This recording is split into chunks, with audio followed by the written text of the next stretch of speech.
Last Thursday, a singular video came out of a man behind bars. He was on a TV screen addressing some court officers via a video connection, a rare sign of life from the Russian dissident Alexei Navalny. Я жду, я вам отправлю номер своего лицевого счета, чтобы вы с вашей огромной зарплатой федерального судьи подогревали мой лицевой счет. Navalny had been serving a decades-long prison sentence in a grueling penal colony above the Arctic Circle after Putin's regime charged him with extremism and embezzlement. The New Yorker's Joshua Yaffa watched that video of Navalny, and the man he saw looked surprisingly good given the circumstances. Full of life, full of humor, cracking jokes, even managed to get a smile out of the judge presiding in the case. And he didn't seem like someone who was deathly ill or in an acute health spiral at all, which, of course, raises all sorts of questions, the obvious ones, about what actually happened to Navalny on February 16th in this prison colony. What happened is that Friday morning, Navalny was pronounced dead by Russian authorities.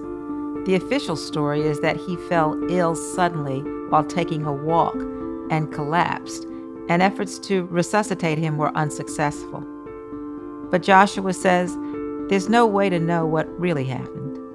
Either Navalny was driven to his death through banal sadism and cruelty that mounted over time, or he was killed outright in a fashion that we may never truly learn the details of. But either way, the Russian state is wholly responsible for what's happened to Navalny. As I heard repeated among a lot of Russian friends, they were killing Navalny and then they killed him. Now, when the news broke, did we see Navalny's supporters take to the streets? No, though there were and are some impromptu memorials in cities across Russia. There are people bringing flowers, lighting candles in Moscow. But we have to remember what this moment is like inside Russia in terms of political and civic freedoms, or rather, the total lack thereof. I saw footage, for example, of a brave young woman from the city of Murmansk in northern Russia, near the Arctic Circle, who went out with a sign in anguish over Navalny's death, arrested within seconds. And so in this climate, the appetite for protest has understandably shrunken to almost zero. And anyone in Russia who is a Navalny supporter, whether not even so much publicly, it's not possible to really be a public Navalny supporter, even privately, understands these calculations very well. Today on the show, with Russia's most prominent opposition leader gone, what's left behind? I'm Mary C. Curtis, filling in for Mary Harris. You're listening to What Next? Stick around.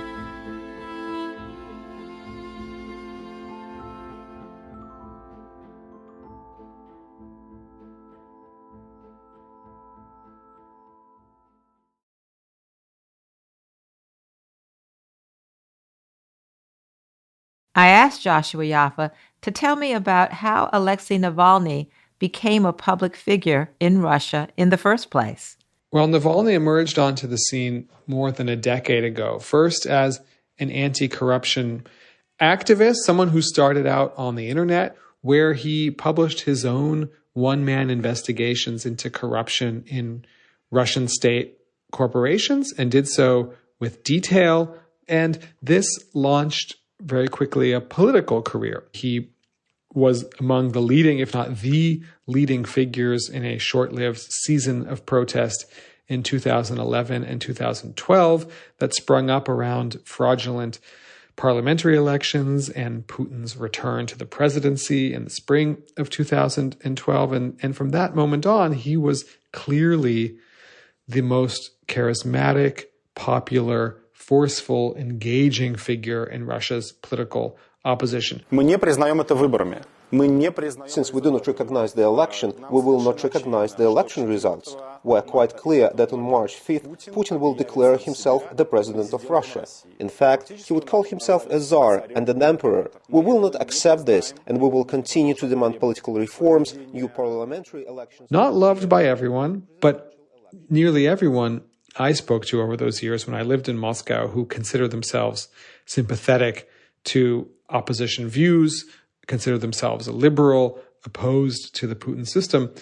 Nearly everyone I spoke to in those days admired his courage, admired his commitment. He was genuine, he was open, he was honest. His message resonated not just with urban elites in Moscow and St. Petersburg, but people across the Ural Mountains, Siberia, the Far East. And that really left him, at the time of his poisoning and then imprisonment, a singular figure in Russian politics where there were so few credible, charismatic leaders of any kind, certainly among the opposition. 2011 was a big year for Navalny. He established the Foundation for Fighting Corruption, which served as a platform in his activism. But after leading those nationwide protests around Putin's return to power, Navalny was charged with embezzlement in 2012. Almost instantaneously, the Kremlin started going after him, among other ways, by coming up with these clearly politically motivated, largely fictional, or at least greatly exaggerated trials having to do with fraud, embezzlement, and so on. I think the initial logic was to try and paint Navalny in the eyes of the otherwise uninformed public, people who maybe just saw Navalny's name here and there, watched the news every now and then, didn't know exactly who he was. But if they could get Navalny convicted of fraud, embezzlement, and other financial crimes, then it was very easy to paint him, at least in state media and other propaganda sources, as the fraudster con man. Navalny is trying to trick you by talking about corruption in state institutions when really he's the real corrupt one. It was a bit of pot calling the kettle black, very transparent, may have worked for some Russians who weren't paying close attention to politics or Navalny at the time, but there's no indication that those were serious trials, anything beyond politically motivated smear campaigns. Over the years, he did run for public office. He ran to be the mayor of Moscow in 2013, and he ran for president in 2018. Obviously, he didn't win. So what was he trying to achieve by participating in the political process, even as he believed it was rigged? I actually interviewed Navalny. It was one of the handful of times I spoke to him over my decade living and reporting in Moscow. And he talked about that campaign as a process in which he wanted his supporters, his campaign staff, people who voted for him, or just really citizens of Moscow, to see that another type of politics, another type of living was possible, that they were able to have agency, that not everything was decided for them, that they didn't have to be ruled by ineffectual, distant, corrupt elites who were interested only in their own power and enrichment. These are people who are trying to steal my country, and I strongly disagree with it. I'm not going to be, a kind of speechless person right now. I'm not going to keep silent.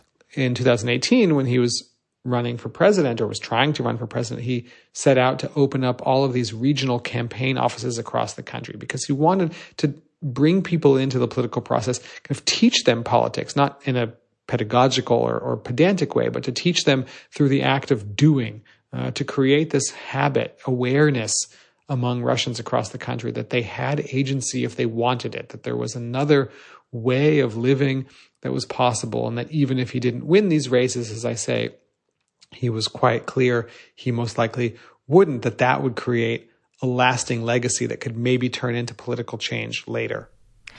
Are there any particular moments from Navalny's career that stand out? By stand out, I mean that they were kind of remarkable in the way they challenged power in Russia. I think we'll forever remember his return to Russia after his poisoning. He was nearly killed by the chemical nerve agent Novichok, barely survived, evacuated in a coma to Germany, where over many weeks and months he went through prolonged rehabilitation, finally regaining his health and strength.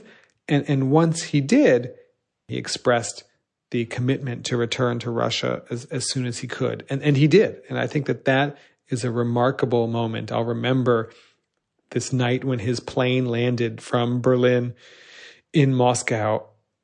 So much anticipation, dread, certainly among his supporters, anticipating in the end correctly that he would be arrested really upon landing, which he was. He was arrested before he could even cross passport control. But the very idea that he would fly back to the country, back to the regime that just tried to kill him in dramatic fashion with this nerve agent because he didn't see any other future for himself, shows what a remarkable person he was. And I think one can say that regardless of what you think of his politics, regardless of what you think of his platform, that one act is a very rare display of human courage that we don't see so very often. Why did he return to Russia? Why did Navalny return to Russia? I think that if he had stayed abroad, if he had stayed in safety with his family, he would have lost the ability to, on the one hand, credibly call for his compatriots, say, to come out and protest. How could he do that from the safety of, say, Germany?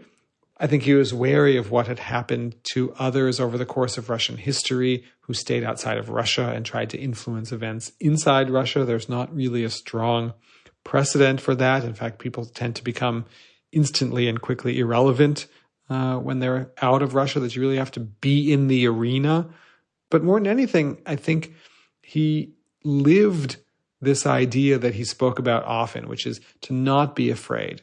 And that by demonstrating his own lack of fear, he hoped to encourage and inspire a lack of fear in others, that he's actually just an ordinary guy. I'm just Alexei. But look, I'm not afraid. And if I'm not afraid, you don't have to be afraid. And going back to Russia, I think, felt inevitable, felt the only choice he could make if he was really going to live the values that were really true, deep, and heartfelt to him. It wasn't an act.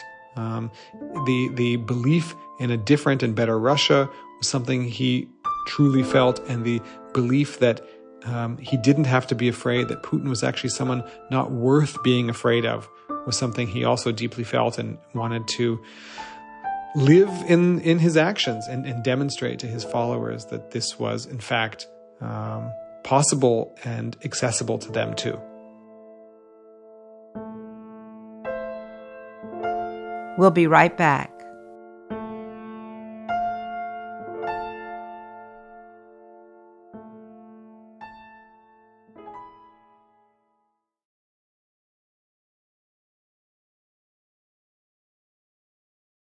Navalny's return to Russia in 2021 sparked massive protests, and the Kremlin cracked down hard.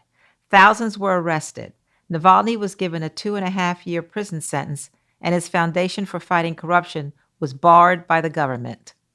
About a year later, Vladimir Putin launched Russia's invasion of Ukraine, and a month after that, Navalny's prison sentence was extended, first to an additional 9-year term, then to another 19. His team began to report that he was being denied medicine, and then that he was being moved between remote penal colonies known for harsh treatment. We know that he had recently been moved to a maximum security prison colony in the Yamal Peninsula above the Arctic Circle, a very cold and forbidding place, extremely difficult conditions. We also know that Navalny was repeatedly, for the most minor absurd infractions, constantly being put into the so-called isolation cell, solitary confinement effectively, where conditions are even worse, cold, damp, no daylight, certainly psychologically incredibly difficult. So the state was engaged in a slow-moving, but in a way in plain sight, campaign to physically and psychologically destroy Navalny. Though we saw in this hearing from just a day before his death that they hadn't managed to do so, that he was in remarkably good spirits, cracking jokes, smiling, as I talked about, even managing to get a smile from the judge. But nonetheless, we shouldn't be naive about the daily conditions he faced in this prison colony above the Arctic Circle. Well, what are Western leaders saying now about Navalny's death? Certainly, the rhetoric, I think, is rather empty. We're 2 years into a war in which Russia invaded Ukraine, continues to bombard it daily, destroy civilian infrastructure, occupy territory, commit war crimes. The West has, of course, condemned this all along, but what have those condemnations really amounted to? I don't think there's another statement that a Western leader can issue that will be somehow the thing that grabs the Kremlin's attention. At this point, statements, rhetoric, words, I think the time for that has passed long ago. I don't think there's nothing the West can say that will in any way affect Putin's calculus here. We'll see if there's action in the form of sanctions or other measures from the West that would enact a real price on the Kremlin for Navalny's killing.